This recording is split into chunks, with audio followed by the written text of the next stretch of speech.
All right, welcome to TIPP Talks, the show before the show. We've got Ryan, Tim, and Mary France here, and we're illuminating the main stage speakers for the third and virtual edition of the event. Awesome. So Sarah McVanel, she helps Yes. individuals leverage the exponential power of recognition to retain top talent, fuel healthy teams, and sustain healthy bottom lines.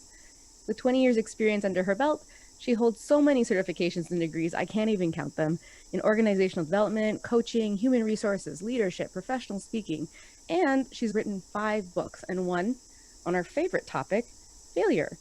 She is also going to be speaking about this in her talk at the event at 1:45 on April 13th, The Flipside of Failure. And you neglected to tell everyone that Sarah's from one of the most beautiful regions in Canada, the Niagara region, my home. Your region. So welcome to TIPP Talk, Sarah. I was listening to your podcast with Sean a couple days ago, and the failures list. Yeah. It is on my Trello board to create a failures list. So if you haven't done the bio yet, maybe I'll just need to quickly create my failures list so you can read the failures bio. Well, and that was it. Like, that's where we kind of lead into our first area, because I saw on social media that you were kind of going back through all of our portfolio of episodes, and it jumped out to me, and I thought, well, how did she zone in on that? Because we had a lengthy discussion with Sean about how most successful people have a long list of failures. And it came up in that podcast that Sean felt that it'd be great if we listed our failures on our LinkedIn profile, because based on our failures, people could see where the success came from. So maybe talk a little bit about how you, because I think that resonated with you a little bit, but how that connects into your area. First of all, I love the format of all of your programs.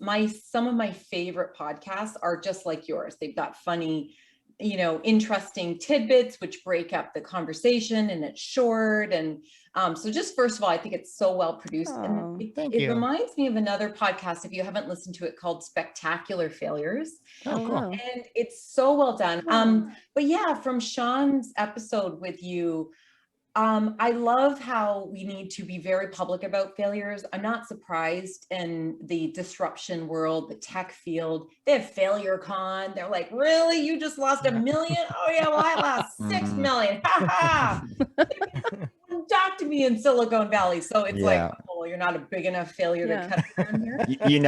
You never hear about when people's stocks are doing bad. You always hear about when they've gone through the roof.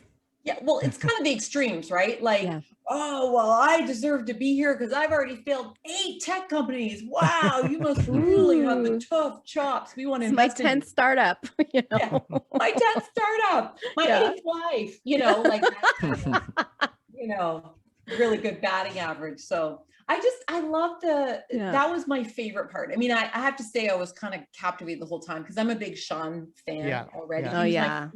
It was the first episode that And you're following in Sean's footsteps because he was the closing keynote at the first rendition of the event. Mm-hmm. Well, I hope Sean attends the event so that he has an opportunity to defend himself. Or show us. I thought I was complimenting him, but clearly as a recognition expert, I got to brush up on my human skills. I'll tell you, your backdrop is a whole lot better. He did a podcast with us and he just had a black sheet behind him. And that was Oh man. So baby, could you give us a little hint about one of your failures that you think shaped you the most? Yes, just the one. Okay, just a little hint, because I have a feeling you'll talk more about it in your at the event. Well, let's just get right into it with COVID. So here I am sitting in my office, minding my own business. I think it might be the 13th of March. I don't know, give or take an hour. And the phone starts to ring and an event gets canceled, an event gets postponed. And it's just, I'm sitting there realizing, I think I've got this great business. Things are going very well. I just come back off a high from an amazing event the day before. Mm-hmm. And I thought we were elbow bumping and we were sanitizing our hands. I'm like, wow, look at us progressive people. We're not spreading anything. And then all of a sudden, cancel. Yeah. And I'm looking at my entire, I'm not to rub it in because I know you're dealing with that thing, all of this too. Yeah. Just thought, like, really, how strong actually is my business? If through a few phone calls, I basically feel like I have no business at all, this probably isn't that strong a business after all. So I sat on my couch for a week. It was March break, so I was going to be there anyway. And I just wrote appreciation cards, thank you cards to every event professional that was going through this, every speaker, anybody, and anybody I knew their address, because frankly, it just gave me something to do for a week, because goodness knows I wasn't speaking. Right. And then I had to basically look at, am I going to sit here on my couch for the next couple of months? Because I really, at that time, still only thought it was going to be a few months. Or am I going to just put my stick on the ice? And I'm a terrible hockey player, so I can't believe I came up with a sports analogy. I'm just going to try. And that's what I failed at so many things in 2020. All the things that I failed at. I can share them with you, but really, I think it's anybody who's trying to reinvent themselves is going to fail at way more than they actually succeed at. You know what's really incredible about that is how quickly you realize that, though. You know, that takes a lot of people. It took a lot of people months and months to figure out what. There's still people trying to realize that you had the mindset and the wherewithal to come up with that quickly and realize you had to make a change. Mm-hmm. Well, here's the thing, Ryan. I realize that if I don't get slightly ahead of the curve, my failures are going to look like professional failures as opposed to just, we're all kind of bumbling around together. Right. So I realized if I got a webcam that was ever so slightly better than other people's, I might seem professional. If I got a Yeti mic rather than a snowball mic, I might sound slightly better than other people. And it's not that I was trying to outdo people. It's just, I realized that there was going to be a very short window to elevate your game, which is why we have different studio settings now. And, you know, we're trying to do different things.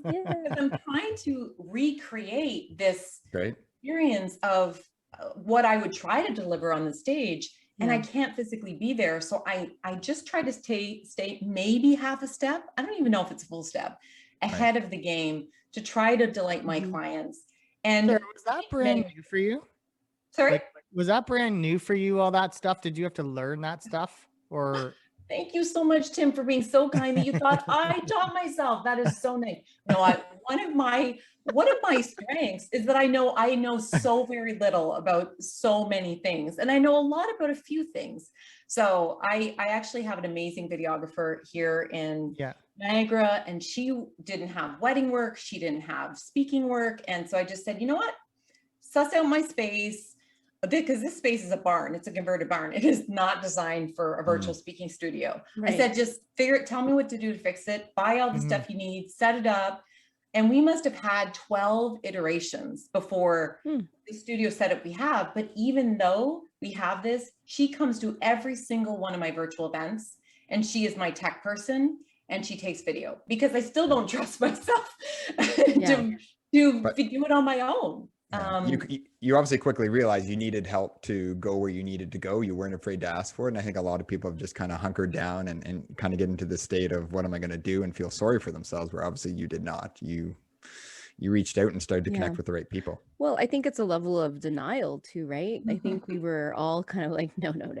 Events are inevitable. Of course it's going to come back. You know, nothing stopped us before.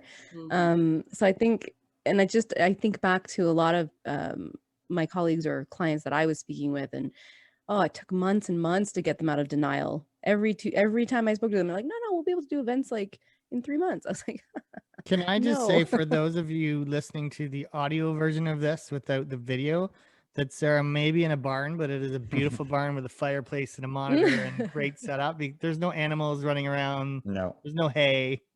And maybe a quick mention that if you want to see, just watch the video version at the event. I was gonna say, based on kind of your experience, obviously in the fear of failure and failing up and whatnot, is there something that when you go into organizations to talk with them, that something always comes up as the one thing that they always have in common that you identify, like, okay, perfect, I know what to do, and we go from here?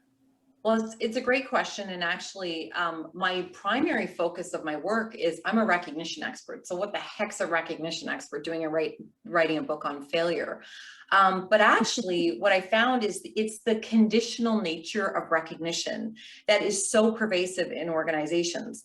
We get fixated on performance and targets and bonuses, and it creates this culture of competition. It creates this scarcity mentality, and we can't retain our best people. I mean, I'm sure you've worked for bosses and in organizations where people were seen as disposable. So the flip side of failing is my way of trying to help people realize that we need to have less conditions around appreciating people and their humanity and their contribution. And when we can do that, then we can learn from each other. We can iterate faster. You know, this podcast is all about helpful disruption. And I love your tagline at the bottom of your signature. Marie France, it's just like creativity is one foot forward, problem, other foot is solution. I love, you say it better than I could. Oh, I didn't come up with that quote, but when I saw it, I decided to own it for sure. I think it's creativity is just taking steps forward. One step forward is a problem, the other one's solution. You just keep walking until there's no end. Do you mind if each of us kind of read out a few of those bosses that thought we were disposable and give them a shout out? I think that would be a LinkedIn review limiting move. I mean, it's not a career limiting because you've already moved on, but well, put it this way, the podcast would become full-time when we do that. I think we should maybe just put a big pregnant pause in the podcast so that a lot of our former bosses may think, oh no. They can think, insert who you are. You know who you, and then I think you're talking about me. Feel free to send me a private tweet. Apologize. Tim's feeling vengeful, but podcast, we have a little segment called T or T, temporary or transformational. What's it gonna be? T or T? We'd like to give you an opportunity to go through this a little bit. So this little segment, can you tell us one issue in organizations that you witnessed in 2020 in the last year that you've seen a trend that's coming up the pipes, and if you think that is a temporary trend or something that'll be transformational into the future? A trend that I've seen is that people thought that recognition couldn't happen unless we're physically together. And actually what they were seeing is that it was broken to begin with. So what we're seeing is people who really care about their workforce are iterating now before they have to physically get back together, and they'll actually have way more sustainable, effective recognition programs that truly value people and give them a reason to stay. All right, that wraps up this episode of TIPP Talks. Join us for other conversations with main event speakers Peter Katz and Eric M. And of course, our TIPP trio for our session on the Illuminate Project podcast on Friday, April 16th.